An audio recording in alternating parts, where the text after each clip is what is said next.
Peggy 16. Sega.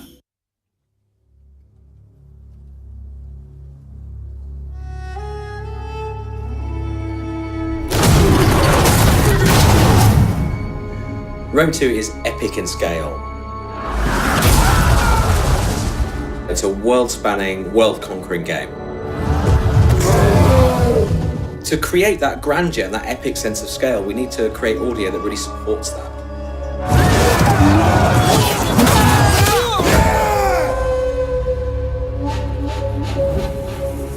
So the prologue in Rome 2 is a kind of contained, narrative-driven mini-campaign that leads the player into the full campaign game.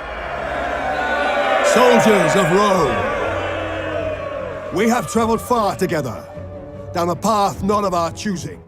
So we have Mark Strong playing the part of Silanus, who's the kind of protagonist in the prologue. Mark Strong is a great actor. He's worked in numerous films, Kick-Ass, Sherlock Holmes. Mark is perfect for the role. He's got power and gravitas.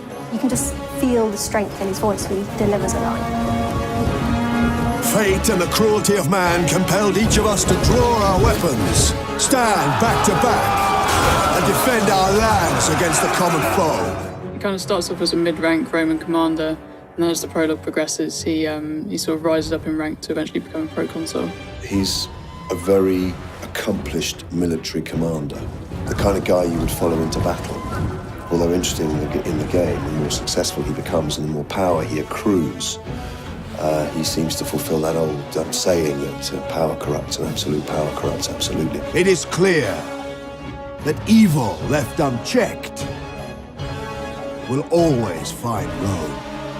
It's very important you understand the character you're playing in order to give the game some life. We shall forge our destiny together! If you're trying to find a way to give him gravitas and make him believable, you've got to make the lines sound like somebody who you would follow into battle. We did not seek this war. It is our homes at birth. So I've given him a kind of gravelly strength. He definitely draws the player into the game right from the start. He sort of builds up his character really well, and just kind of the weight and command in his voice works really well.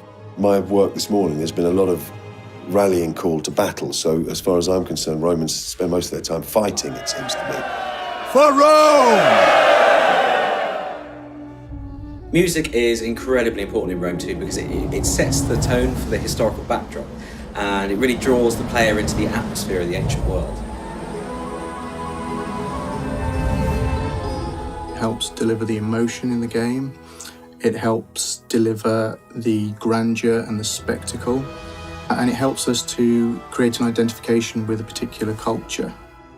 Largely, the inspiration comes from the visuals and the game itself. It's usually a case of sitting down and playing the game, looking at still shots, prototype artwork.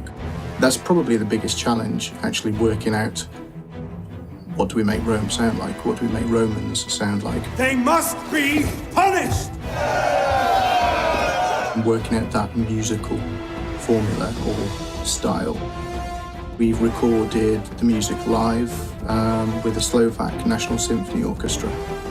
We'd worked with them previously, and I know the setup and the sound there, so it was a simple decision really. The conductor was a guy called Jeff Atmajan. He'd got extensive recording experience on many feature films. He's really very good at communicating with the orchestra and shaping the phrasing that we're working on and rhythms so that we basically get what we really want and the music sounds as good as it can. When you record live musicians, you get the human emotion poured into the music. You get extra detail, depth and texture that's just not possible to do with electronic renditions. The sound effects in Rome 2 really immerse the player in any given environment they're in at the time. So, whether that's a great sweeping battle with thousands of troops or on the campaign map itself.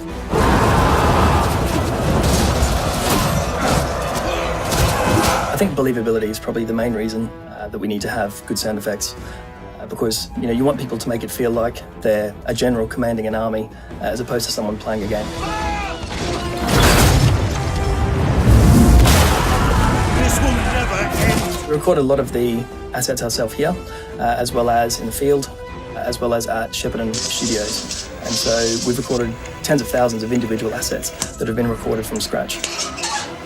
So that really does make the battlefield come alive when you can zoom into two guys fighting it out and hear exactly how we think it should sound in that era. Some of those guys really suffered for their art. We had them standing around in full suits of Roman armour being struck with blunt instruments to kind of replicate the sound of metal on metal that you hear in battle. Those guys really worked hard for us. So the metal shield was a car door impact, plastic bottle being hit, foley, body thumps, like a big body hit. We used a giant metal spatula for sword ring outs. We also created a new sort of faux Roman guy, which was a punching bag with helmets, and we bashed it with our fists and all that sort of stuff. It's not always what you expect it to be. The sound effects and audio for Rome 2 are utterly spectacular. We've got this incredible orchestral soundtrack. We've got this incredibly detailed, rich soundscape. You just have to hear it to believe it. Take it from me, you're going to need some bigger speakers.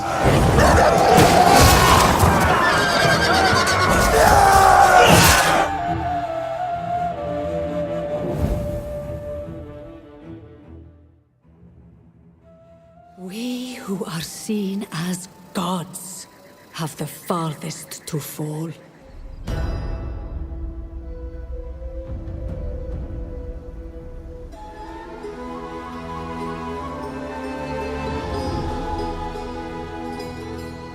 For have we not built the impossible? And for what? To share my bed with a Roman. Our alliance was born of necessity, not love. To rule as Isis, I would suckle the wolf. They must be But no matter how much I fed the beast, it could not be sated. I betrayed my lover, brought ruin on my brothers, murdered my sister. Any mother would have done the same. And still they will hunt you down, my son. The last of the Pharaoh.